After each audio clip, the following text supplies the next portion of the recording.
quiere explicar un poquito. Ahí, bien. En esta oportunidad vamos a trabajar, digamos, las concepciones que surgen en la modernidad, ¿no? Desde el siglo XVI, XVII, y relacionados a, digamos, a la cuestión antropológica y la cuestión del cuerpo y del alma, tal como se venía trabajando desde la antigüedad griega, el mundo medieval, y ahora iniciamos a ver cuáles son los valores que adquiere la cuestión cuerpo y alma. Entonces, todas estas preguntas hay que tenerlas en cuenta para que ustedes, bueno, en las lecturas de los textos, digamos, para esta parte tenemos el capítulo de David Le Breton, que es El hombre y su doble, el cuerpo, alter ego, en el texto Antropología del cuerpo y modernidad. Y comentando, digamos, a René Descartes en sus textos Las Meditaciones, y especialmente en la sexta meditación, ¿no? Que Descartes plantea una pregunta: ¿quién soy yo? ¿No? ¿Cuál es la certeza en la que debo habitar, ¿no? Después de las dudas del mundo medieval y el derrumbamiento de la concepción, digamos, especialmente de la concepción del mundo y del ser humano en el mundo medieval, a partir de los avances de la ciencia, ¿no? En la modernidad, de la revolución copernicana, por ejemplo. Así que las preguntas que les dejo para que tengan en cuenta y para trabajar el práctico, que ya después a continuación ya la voy a subir para todas las comisiones, es: ¿en qué consiste la ruptura epistemológica de Galileo? ¿Cuál es el planteo, digamos, de Descartes acerca del alma y de ese dualismo alma-cuerpo? ¿Qué valor tiene el alma? ¿Qué valor tiene el cuerpo? Dentro de esta concepción mecanicista, ¿no? Que aparece en los siglos XVI, especialmente el siglo XV y XVI. Luego, el cuerpo, cómo es concebido el cuerpo en las élites, digamos, pensantes y científicas, la élite filosófica, digamos, por un lado, y luego en el pueblo, cómo aparece el valor del cuerpo en lo popular. Y luego, ¿qué significa ese término cuerpo supernumerario? Esto lo cita David Le Breton. Bien, yo voy a hacer una breve referencia, casi que voy a retomar algunas referencias generales que no están en los textos, pero que van a servir para comprender lo que significa ser humano en el planteo descartesiano, es decir, ¿en qué consiste ser humano? Repasemos que en la Edad Media el centro del mundo y de la vida cotidiana y de la vida ritual era Dios. Esto se llama el teocentrismo, ¿no?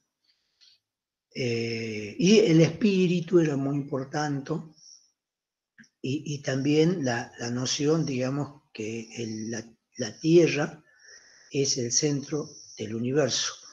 Por eso el Santo Oficio dijo que la opinión de que el Sol está inmóvil en el centro del universo es loca, es filosóficamente falsa y herética, es una creencia errónea. Esa es la visión medieval. Mientras que a partir del siglo XV comienza una visión donde el centro se desplaza de Dios hacia la naturaleza. Mientras que Dios era digamos, el creador es lo más importante, acá aparece la criatura, o sea, lo creado, que es el ser humano. Por eso se plantea que esta es una época antropocéntrica, es decir, el centro es lo humano. Mientras que en la Edad Media el espíritu, la salvación del alma era muy importante, en el Renacimiento lo es el cuerpo humano, comienza, digamos, y esto va a tener que ver con esta valoración, digamos, del cuerpo eh, en los inicios de la modernidad.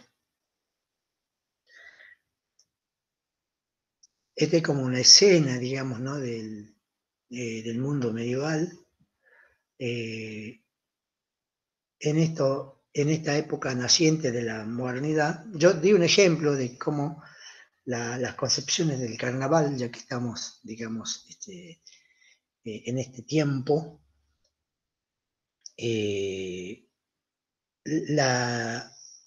digamos, el pueblo tenía una concepción, digamos, colectiva de burla, los locos, las risas, burlarse de la autoridad, etcétera, ¿no? En lo colectivo, los cuerpos eran desbordados en el carnaval. Esto lo plantea Batllín, ¿no? Es decir, la importancia de la comida, de la bebida, la sexualidad, el burlarse de la muerte por estar vivos, etcétera, ¿no? Mientras que en la burguesía el carnaval estaba visto como un espectáculo y no tanto como es más bien como, mira el carnaval, vamos a ponernos en las gradas para ver cómo se divierten los locos. Es como comprar una entrada, digamos, para ver el carnaval. El carnaval ya no como participación, sino como espectáculo. La burguesía, ya acá en estos inicios de la modernidad, se separa del pueblo, se distancia del pueblo. ¿Mm? Es decir, establece jerarquías, ¿no? Donde la importancia del yo, del individuo, de ahí va a venir Descartes, ego cogito, yo pienso, ¿no? Y se da una importancia ya no al cuerpo, digamos, que come, que bebe, el cuerpo erótico, el cuerpo que baila, la locura, el cuerpo que está bailando, la efusión colectiva, sino que la élite plantea el cuerpo racional, digamos, ¿no? El cuerpo, digamos, dirigido por la razón. No el baile, la locura, la algarabía, la embriaguez, el tomar, sino ese cuerpo, digamos, que cuida, digamos, una distinción, un prestigio, ¿sí? Eso es lo que plantea la burguesía frente a ese modo, digamos, de relación de un nosotros, en este caso, digamos, un nosotros moderno, que está, digamos, atravesado por los paradigmas de la ciencia naciente. Entonces, yo aquí les muestro, porque esto luego lo va a plantear Descartes y lo va a plantear bueno, el comentario de David Le Breton, cómo el cuerpo es visto, por un lado, el cuerpo popular. Ahí está Gargantúa y Pantagruel, por ejemplo, ¿no? Se da la importancia, digamos, de las comidas, ¿no? Comer y beber, ¿no? Hasta las copas. Es decir, ese era el cuerpo popular, digamos, ¿no? A diferencia del cuerpo de la élite, de la burguesía, que era, digamos, menos, digamos, más atravesado por los hábitos de la racionalidad, ¿no? Ahí presento a un autor como Maquiavelo, ¿no? Dicen que Maquiavelo plantea que hombres juzgan más por lo que ven que por lo que piensan, más por los ojos que por la inteligencia, ¿no? Eh, bien, ¿cómo se producía entonces la verdad en el mundo medieval y cómo se produce la verdad en el mundo moderno? Así como el mundo medieval, el centro era Dios y y el, y el centro del mundo, digamos, en el Vaticano, y en el Vaticano estaba, digamos, sentado el Papa. La verdad estaba dictada por el Papa, digamos, ¿no? Y por las Sagradas Escrituras, digamos, que interpretaba el Papa. O sea que el Papa tiene autoridad, ¿no? Y su autoridad se basa en la Sagrada Escritura. Entonces, otra característica es el verbalismo, argumentar, ¿no? Con, digamos, en base a verdades absolutas, es decir, verdades que no ha descubierto el hombre, sino que han sido ya enunciadas en las Sagradas Escrituras. Entonces, de ahí, de esa verdad absoluta, se deduce argumentativamente. Por ejemplo, si decimos todo es negro, o por ejemplo, el, el, el ser humano ha sido creado por Dios, entonces ya partimos de esa base para luego llegar a la conclusión. Entonces se deducen las verdades y no se produce. Esto es esta es la visión, digamos, medieval. Bueno, antes de seguir, me están siguiendo bien, se escucha bien. Sí se escucha, profesor. Perfecto, gracias Darío. Sí, lo que tendría que avanzar los cuadros del PowerPoint, nada más. Ajá. Y yo estoy avanzando ahí, estoy en la Revolución Galileana. Se ha quedado estancado en la primera fotograma. Ah, bueno, a ver, vamos a ver qué está pasando aquí. Bien, un momentito. Bien. Bien, bien, a ver, un segundo.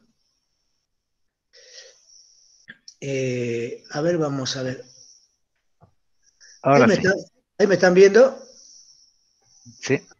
Perfecto, entonces voy a hacer esto nomás, y no para que, porque si voy con la otra, entonces, ¿en qué consiste la revolución galileana? Claro, yo le había planteado al comienzo las preguntas, digamos, ¿no? Estas preguntas, ¿esas preguntas las vieron ustedes ahí? Estas preguntas. La pregunta era, ¿en qué consiste la ruptura epistemológica de Galileo? Bueno, ahora voy. ¿Ahora me siguen ahí? Sí. Sí está la imagen. Perfecto. Ahora vamos entonces a la ruptura epistemológica de Galileo. Y a partir del siglo XVII, yo estoy siguiendo el texto de Le Breton acá, ¿no? Comienza un modo de filosofar llamado mecanicismo. Es decir, la ruptura epistemológica que plantea Galileo, acá ya le estoy un poco acercándome a la respuesta que le pregunto, consiste en que la verdad ya no se revela, sino que se descubre. Y el razonamiento ya no es un razonamiento argumentativo, o digamos, las verdades ya no se instauran a través del razonamiento argumentativo, sino a partir de la experimentación, de la experiencia, del laboratorio. Galileo le llevaba a sus alumnos a una torre arriba y tiraban los cuerpos para ver cuál cae más rápido y cuál cae más lento. Entonces, por ejemplo, tiraban una piedra y un papel. Entonces decían, ¿por qué el papel tarda en caer ¿Y por qué la piedra cayó más rápido? Esa es la experimentación para sacar las verdades. Y el conocimiento allí, entonces el conocimiento debe ser ahí como pragmático, es decir, útil, derivado de los razonamientos y de la experiencia. Por eso se utilizaba mucho el razonamiento y la lógica matemática. Era aquello que podría llevar al progreso del conocimiento. Entonces, ahí la naturaleza entonces ya no es una naturaleza relacionada a Dios, sino que se descubre que las leyes, por ejemplo, la ley de la gravedad, por ejemplo, la ley biológica, la ley de la física, la presión alta, la presión baja, el peso atmosférico, etcétera, estas son leyes mecánicas. Entonces, se trata de buscar cuáles son las leyes que rigen las cosas. Acá muestro un esquema o unas características de esta filosofía mecanicista. Acá, en este mecanicismo que comienza ya en el siglo XV, la metáfora privilegiada era el reloj. Primero una máquina, ¿no? Dice que el universo es como una máquina, es una máquina y funciona como un reloj. El reloj entonces es como la imagen de esta filosofía. Entonces, ¿por qué el sol sale siempre de este lugar y se pierde en el otro lugar? La luna sale, hace sus fases y después nace, crece y se muere, digamos, pero estas concepciones ya no son válidas, nada más que estamos diciéndolo. Ya no se dice que el sol nace y se muere, porque esa es una visión animista, sino que se dice que el sol recorre, ¿no?, alrededor de la Tierra en ciclos, determinados ciclos, ¿no? De forma elíptica, etcétera, digamos. Entonces estos movimientos se pueden calcular mediante la matemática. Entonces yo aquí escribo, digo que la metafísica, bueno, ya no hay metafísica, hay materialismo. Antes había metafísica en el mundo medieval y también con Platón, por ejemplo. El mundo de las ideas era parte de un mundo metafísico, o el mundo de Dios era parte de un mundo metafísico. Acá ahora hay física y hay materia. Lo que más importa es la materia. Veamos otra imagen entonces. El cuerpo humano, ahí tenemos un dibujo de Da Vinci, ¿no? Hay el cuerpo entonces está siendo medido, fíjense.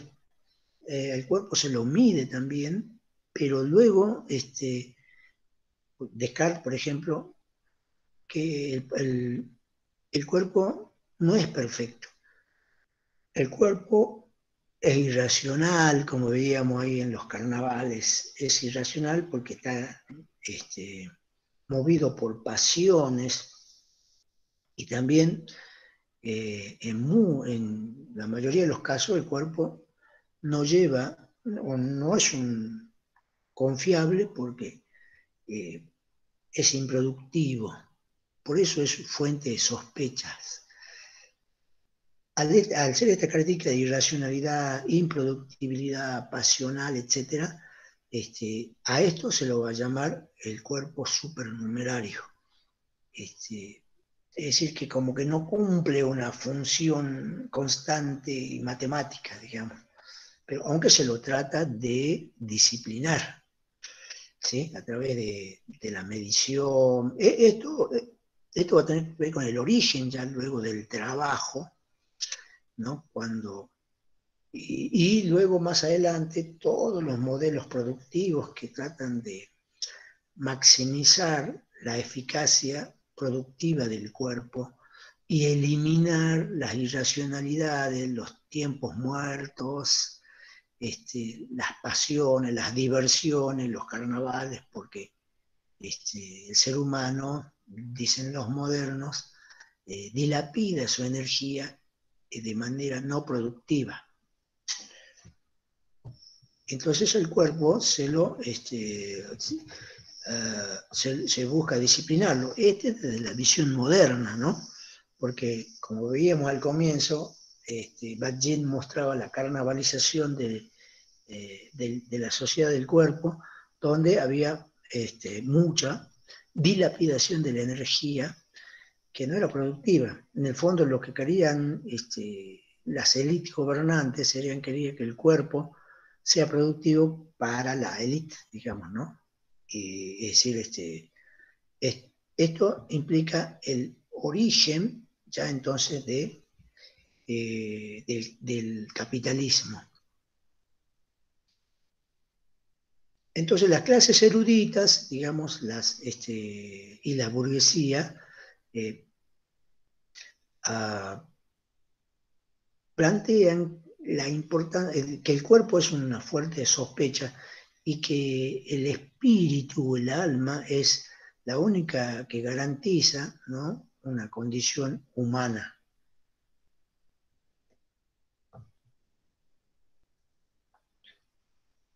Entonces, por ahí aparece Renato Descartes, ¿no?, en su discurso del método, en sus meditaciones metafísicas, hace una crítica al método lógico-deductivo de la Edad Media. Es decir, a ese método que habíamos dicho que se basa en la autoridad, que es deductivo, ¿no?, que sus verdades son solamente reveladas y que se las encuentra ya sea en las escrituras sagradas o en las grandes filosofías del mundo griego, ¿m? Y que, digamos, no había descubrimiento de verdad. Entonces, Descartes plantea, yo quiero hacer un método que me ayude a descubrir verdades y no solamente a repetir o a deducir verdades. Entonces, él plantea un método que permita progresar. Conociendo la naturaleza nos permita progresar y conocer a la naturaleza, dominarla y beneficiarse de la naturaleza. Esa característica es lo que se ha llamado los inicios del capitalismo, porque, es decir, los inicios del capitalismo planteado el cálculo racional como, digamos, como método, digamos, ¿no? ¿Sí? De ahí va a venir el tema de las ganancias, las pérdidas, etc. Él plantea entonces que en ese método hay que dudar de todo y luego para llegar a qué es lo que hay de seguro en todos esos saberes que hasta ahora nos han enseñado, especialmente desde el mundo medieval, se han planteado como verdades. Entonces, tenemos como 4, digamos, pasos de ese método que plantea Descartes para tratar de qué nos va a permitir progresar, hallar verdades nuevas, que no solo sean repeticiones de los libros antiguos. El primer paso es la regla de la evidencia. Hay que desconfiar todo lo que no es muy claro. Si no nos aparece claramente, entonces tenemos que desconfiar. Por ejemplo, decimos 1 es igual a 1. Eso es evidente. Es decir, como que eso es claro. Y acuérdense, estamos manejando un modelo de la lógica matemática. El segundo es ser analítico, diferenciar el análisis, es separar las cosas para analizarlas parte por parte. De ahí va a venir esta concepción analítica de qué es el cuerpo, qué es el alma, separar las cosas, ¿no? Mientras que los mitos unen, relacionan las cosas, la ciencia moderna las separa. Lo analítico es la regla, digamos, que permite dividir a las cosas en elementos más simples para analizarlos en sí mismos. Y tercero, el movimiento, digamos, opuesto es volver a organizar para ver qué relaciones tienen los elementos entre sí. Esa llamada regla de la síntesis. Y digamos, para estar seguros hay que volver a enumerar, digamos, lo que es evidente, lo que ha sido analizado y cómo se concatenan los elementos entre sí para tener un modo de cómo se relacionan las cosas entre sí. Entonces dice Descartes que solo de este modo vamos a llegar a tener conocimientos precisos y seguros. La importancia del progreso del conocimiento, acá aparece esta noción del progreso, que antes no estaba, digamos, ¿no? En la vida social y la vida cotidiana tampoco, ¿no? Ahora decimos hay que progresar, decimos, y esto es una herencia, digamos, de los inicios de la modernidad, el progreso. Entonces, podemos decir que hay un racionalismo que impera acá, ¿no? Es decir, que la razón es independiente de la experiencia. Y hay conceptos, ideas innatas, ¿no? En este racionalismo, la importancia del concepto. Y el sujeto, el ser humano, tiene una relación de dominio, primero de conocimiento, de dominio y de beneficio con el mundo.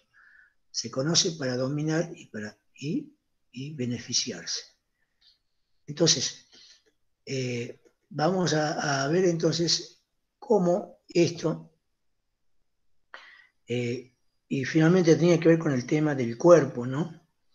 El cuerpo es, digamos, parte de un dualismo, espíritu y alma, ¿no? Es antigua, digamos, ya habíamos visto con Platón en esta distinción entre el cuerpo y el espíritu. Pero la diferencia con Platón y con la Edad Media y con la visión teológica entre el espíritu y el cuerpo es que este dualismo ya no es un dualismo religioso, sino que un dualismo mecánico. Es un dualismo en el cual el cuerpo y el alma se relacionan entre sí a través de la glándula pineal. Entonces el cuerpo es pensado también como una máquina, pero es una máquina supernumeraria, es decir, es una máquina imperfecta y que debería funcionar como un reloj, ¿no? Es decir, que funciona, es decir, mecánicamente y no tiene imperfecciones, pero ese es un ideal. Habíamos dicho que la visión mecanicista no es un espiritualismo, sino es un materialismo. El cuerpo es una pura res extensa. Res es sustancia y su característica es que podemos medirlo, la extensión, podemos decir, bueno, este cuerpo pesa tal, 100 kilos, por ejemplo. Esta persona pesa 100 kilos, es alto, podemos medirle la altura, es gordo, podemos medir su ancho, pesa tanto, podemos decir su densidad, etc. Entonces, la ciencia, digamos como que lo que puede medir, eso es lo que puede decir que es cierto. Lo que no puede medir no es cierto o no existe tampoco, ¿no? Ustedes vayan anotando las preguntas. Podemos decir entonces que en Descartes hay el sujeto, o sea, acá planteamos que el ser humano es un sujeto, puesto que es como que es lo que soporta, es como la sustancia. El sujeto soporta predicados, ¿no? El subjectum, es decir, que como es antropocéntrica esta nueva concepción, el ser humano, ya el sujeto ya no es Dios, digamos, sino que es el ser humano compuesto de dos sustancias. La sustancia que puede medirse, que es la res extensa, el cuerpo, y una sustancia que es una sustancia pensante. En latín se dice res cogitans.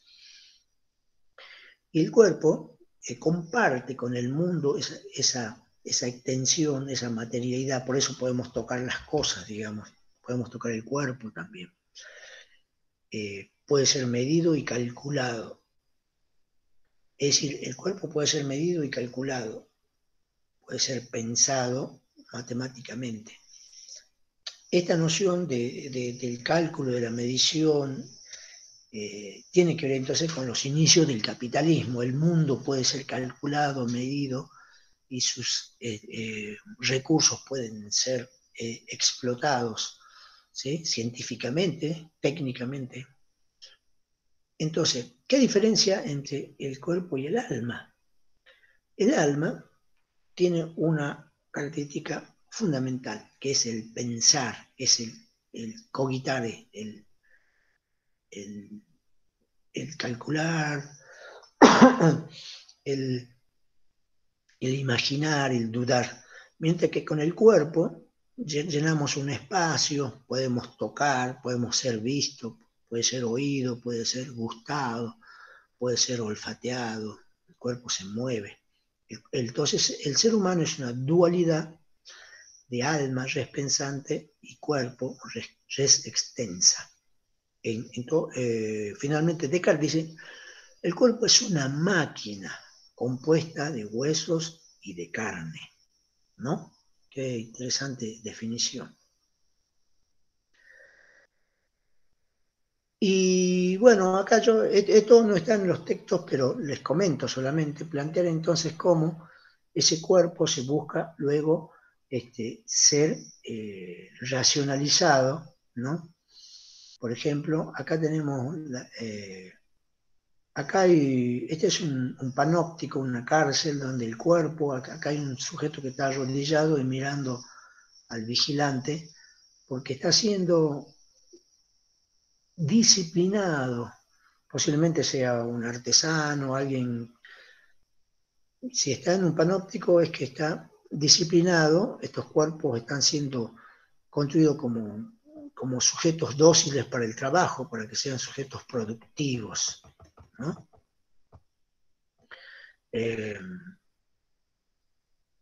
Y cuál es el imaginario del cuerpo, digamos, ¿no? En la actualidad podemos decir que los cuerpos actuales son cuerpos, digamos, que pueden ser cambiables, es decir, podemos hacer cirugía, podemos eh,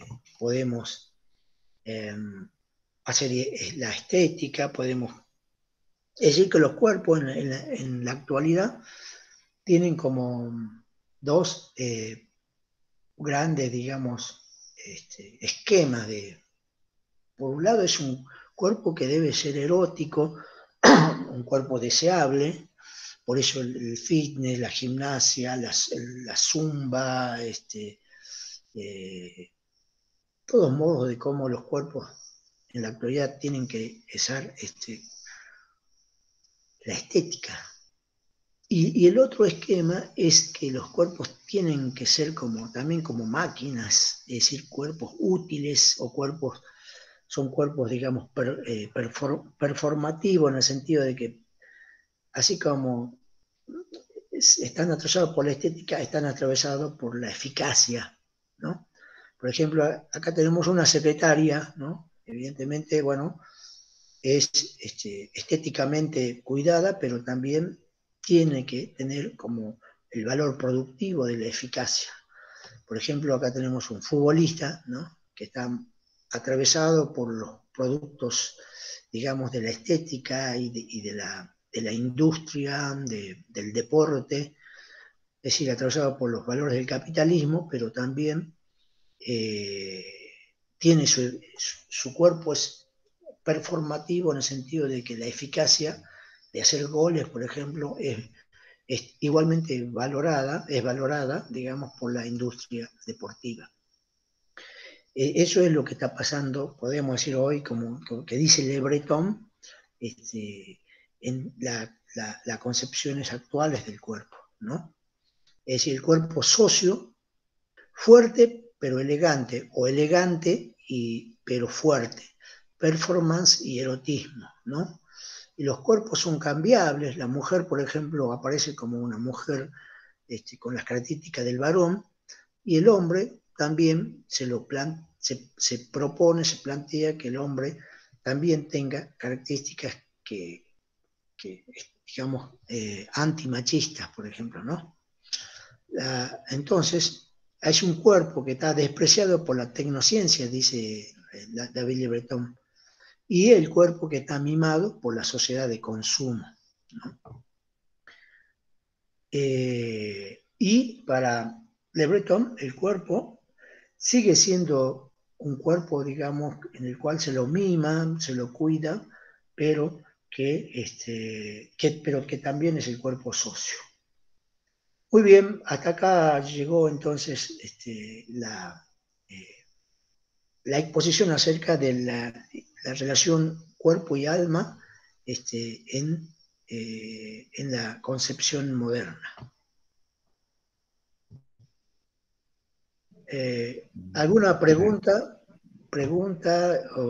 y ahí ya cerramos entonces?